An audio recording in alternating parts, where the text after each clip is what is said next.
안녕하세요. 교대역 엘리트 세무사 하인재입니다. 오늘은 이 오피스텔 관련해서 자꾸 문의가 와서 오피스텔 관련해서 잠깐 설명을 드릴까 하는데요.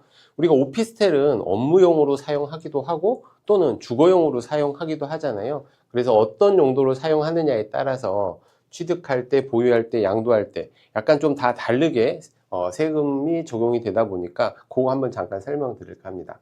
기본적으로 오피스텔은 주택법상 주택은 아니에요. 따라서 오피스텔을 어떤 용도로 사용하든지 간에 우리가 취득할 때 내는 취득세는 그냥 4.6% 다 똑같습니다. 주거를 썼던 업무를 썼던 취득세 자체는 달라지지 않고 다 4.6%가 적용이 된다.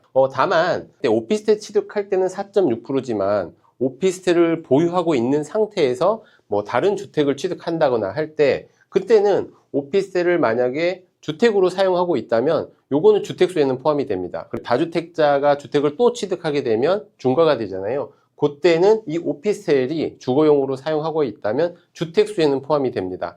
단지 오피스텔 자체를 취득할 때는 무조건 4.6%의 취득세만 납부한다 이렇게 생각하시면 될 것 같고요. 오피스텔은 또 보유하는 동안은 우리가 재산세 혹은 종합부동산세를 내는 대상이 될 수 있잖아요. 보유할 때 재산세를 내는데 이 오피스텔 용도에 따라서 다르게 냅니다. 오피스텔을 업무용으로 사용하고 있다면 아마 업무용 재산세를 낼 것이고 오피스텔을 주택으로 사용하고 있다면 주택에 대한 재산세를 내게 될 건데 기본적으로 오피스텔은 업무용이 기본으로 설정이 되어 있기 때문에 이거를 실질적으로 주택으로 사용한다는 명확한 기준을 가지고 구청에 나는 주택분 재산세를 납부하겠다라고 하면 그때 주택분 재산세를 내게 됩니다. 주택분 재산세가 조금 더 낮기 때문에 뭐 재산세를 아끼시는 분들은 주택분 재산세로 납부하실 수는 있는데 다만 보유하는 중에 우리가 종합부동산세가 있잖아요.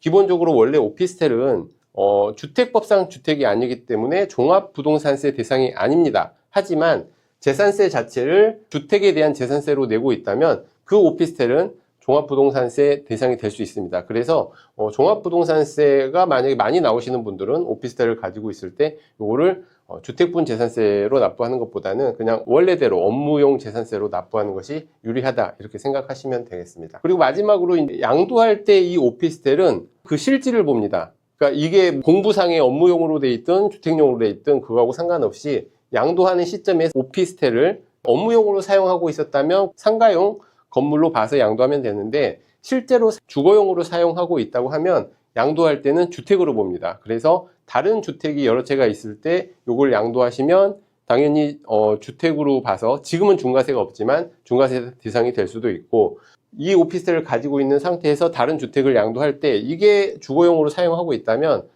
예를 들어서 이 주택과 다른 한 주택만 갖고 있다고 하면 오피스텔이 이 주거용으로 사용하기 때문에 다른 주택에 대해서 비과세를 못 받을 수 있습니다. 그래서 양도하실 때는 이 오피스텔이 주택이 되지 않도록 그 전에 업무용으로 되돌리시던가 아니면 오피스텔을 먼저 파시던가 해서 남은 주택을 비과세 받을 수 있는 방법을 찾으셔야 됩니다. 추가적으로 한 가지만 더 말씀드리면 이 오피스텔을 양도할 때 업무용이라고 하면 이 오피스텔에 해당한 그 건물분, 토지와 건물 중에 건물분에 대해서는 부가세도 같이 업무용으로 했다면 사업자로서 계속 그 부가세 환급을 받으셨을 거기 때문에 그 업무용 건물에 대한 부분은 부가세도 꼭 납부를 하셔야 된다. 그러니까 상대방으로부터 부가세를 받아서 부가세 납부까지 하셔야 된다. 이렇게 말씀을 드립니다. 오피스텔이 어떨 때는 주택으로 보고 어떨 때는 주택이 아닌 곳으로 보고 하기 때문에 그것도 또 기준이 취득할 때, 보유할 때, 양도할 때 각각 다 달라서 많이 헷갈리시는데 요 정도로 간단하게 한번 정리해 보시면 좋을 것 같습니다. 네, 다음에 또 다른 내용 가지고 찾아뵙겠습니다. 감사합니다.